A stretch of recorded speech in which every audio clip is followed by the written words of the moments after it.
Anaemia क्या होता है और इसके जो पेशेंट्स हैं उनका ट्रीटमेंट क्या है? एनीमिया जो है वो आयरन डेफिशिएंसी यानी कि बॉडी से आयरन की कमी हो जाए। जब बॉडी से आयरन की कमी हो जाएगी तो अल्टीमेटली एचबी का लेवल जो है वो आपको लो। सबसे कॉमन सिम्टम जो है, लोग बहुत ज़्यादा शिकायत करते हैं कि उनका सांस हमेशा फूल जाता है। जब वो सीढ़ियाँ चढ़ते हैं तो उनका सांस, बच्चों में ये देखा जाता है कि बच्चे लैक ऑफ अटेंशन का शिकार रहते हैं, बहुत ज़्यादा लेजी। चाय और अंडे को जब हम एक टाइम पर कंज्यूम कर रहे होते हैं तो कैल्शियम जो होता है वो आयरन को एब्जॉर्ब नहीं होता, जिसमें आपके पास ग्रीन चिलीज आ जाती हैं, कुछ टमाटर आ जाते हैं। इस तरह की चीज़ें जो है वो आप आयरन के साथ लें, यानी कि आप ऑमलेट, पालक आयरन का बहुत इंपॉर्टेंट सोर्स है। और जो लोग आयरन डेफिशिएंट है वो कोशिश करें कि अपनी डाइट में। अस्सलाम वालेकुम नाजरीन, मैं हूं अली रहमान खालिद और आज जो मेहमान हमारे साथ मौजूद हैं हमाला खान साहिबा। हम इनसे जानेंगे कि आयरन डेफिशिएंसी लोगों में क्यों होती है, इसकी क्या वजूहात हैं और इसकी रेशियो पाकिस्तान में और ओवर द ग्लोब इतनी बढ़ क्यों रही है, इसकी क्या वजूहात है। ये सब बातें हम इनसे जानेंगे।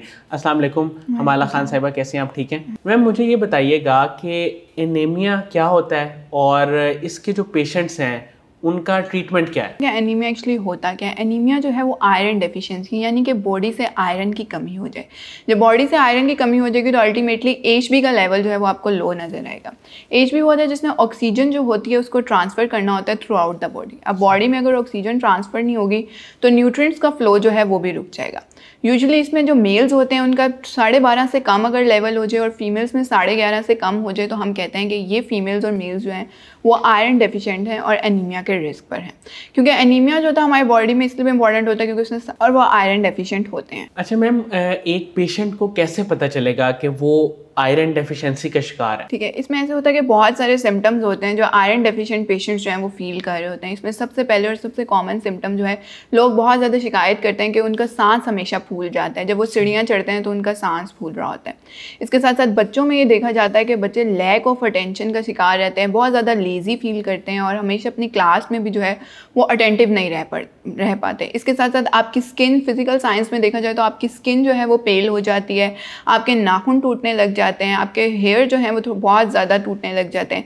इस तरह के साइंस एंड सिम्टम्स जो हैं हम एक आयरन डेफिशिएंट पेशेंट में देख रहे होते हैं। फिर हम उन्हें कहते हैं कि आप अपनी स्क्रीनिंग करवाएं ताकि कंफर्म हो जाए कि जो फिजिकल साइंस एंड सिम्टम्स हैं ये आयरन डेफिशिएंसी की वजह से हैं या किसी और वजह से हैं। मैम, कुछ ऐसी डिजीजेस भी होती हैं जिसमें आयरन की कमी हो जाती है? जी बिल्कुल, ऐसी बहुत सारी मेडिकल कंडीशंस होती हैं जिसमें आयरन जो है वो कम हो जाता है। इसमें सबसे पहले बात की जाए तो मैं प्रेग्नेंट मदर्स की बात करती हूँ, क्योंकि प्रेगनेंसी में फीटस जो होता है वो मदर के आयरन स्टोर में से सारा आयरन ले लेता है और बहुत सारी जो प्रेग्नेंट मदर्स होती हैं वो अल्टीमेटली आयरन डेफिशिएंट हो जाती हैं।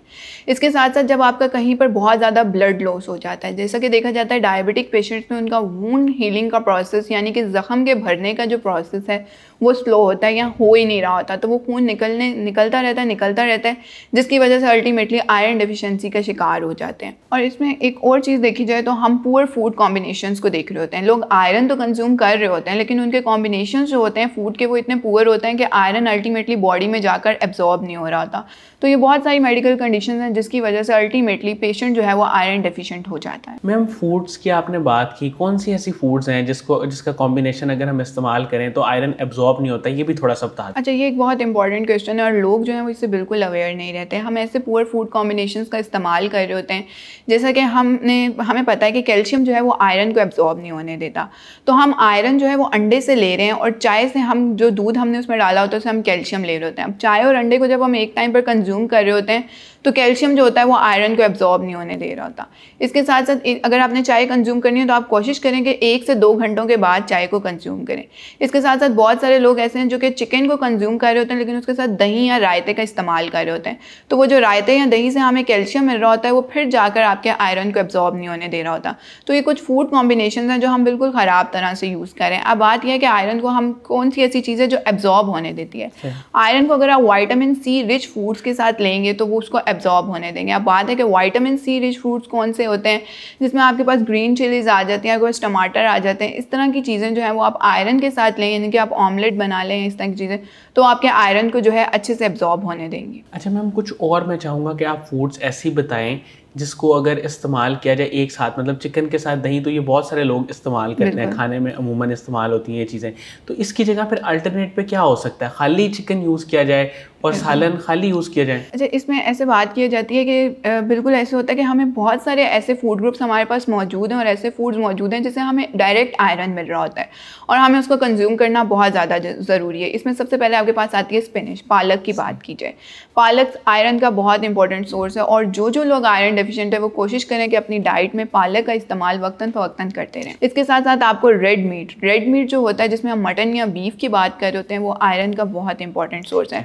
उसमें हेम एक ऐसा आयरन मौजूद है जो कि आपकी बॉडी में इजीली एब्जॉर्ब हो जाता है। आप उसको कंज्यूम कर सकते हैं, आप अंडे को कंज्यूम कर सकते हैं। अब बात ये आती है कि बहुत सारे लोग जो होते हैं वो वेजिटेरियन होते हैं और वो इन चीज़ों को खाना पसंद नहीं करते, तो उन्हें चाहिए कि वो अपने आयरन की कमी को दालों के थ्रू पूरा कर सकते हैं। बहुत सारी हमारे पास ऐसी दालें मौजूद हैं जो कि आयरन रिच होती हैं, तो आप कोशिश करें कि अगर आपको अंडा और गोश्त से आयरन नहीं लेना तो आप दालों से आयरन को लें और इसको अल्टीमेटली अपनी बॉडी में स्टोर कर सकते हैं। अच्छा मैम, जो आयरन की डेफिशिएंसी अगर किसी को है तो अभी फौरी तौर पे उसे किसी ट्रीटमेंट की ज़रूरत है या सिर्फ फूड से वो अपने आप को ठीक कर सकता है? अगर आपको पता चल गया है कि आपका लेवल HB लेवल जो है वो बिल्कुल थोड़ा सा कम है, लाइक अगर नॉर्मल एक फ़ीमेल में 11.5 अगर नॉर्मल एक फ़ीमेल में 11.5 है तो उसका 9 या 10 पर है, तो कोशिश करे कि वो इसको फूड के थ्रू ही ट्रीट करे, क्योंकि डाइट थेरेपी जो होती है वो सबसे पहले और सबसे इंपॉर्टेंट स्टेप होता है। अगर आपकी कोई चीज़ डाइट थेरेपी के थ्रू ट्रीट हो रही है तो आप पहला और प्रायोरिटीज़ को डाइट थेरेपी रखें, फिर उसके बाद आप इसके सप्लीमेंट्स पर जा सकते हैं या अल्टीमेटली किसी मेडिकेशंस पर जा सकते हैं। लेकिन अगर आप डाइट थेरेपी को अपना ठीक कर लेंगे, अपने कॉम्बिनेशंस को ठीक कर लेंगे, तो आपको इन चीज़ों की तरफ जाने की ज़रूरत नहीं पड़ेगी। Thank you so much Hamala Khan Sahiba, आपकी तशरीफ़ आवरी का। नाज़रीन, मुझे उम्मीद है कि जो लोग आयरन डेफिशिएंसी का शिकार हैं, पहले तो वो चेक करवाएं, कंफर्म करें कि वाकई वो इस डेफिशिएंसी का शिकार हैं या नहीं है, और उसके बाद फिर इसके ट्रीटमेंट को जिस तरह इन्होंने बताया उस तरह फॉलो करने की कोशिश करें। अल्लाह हाफ़िज़।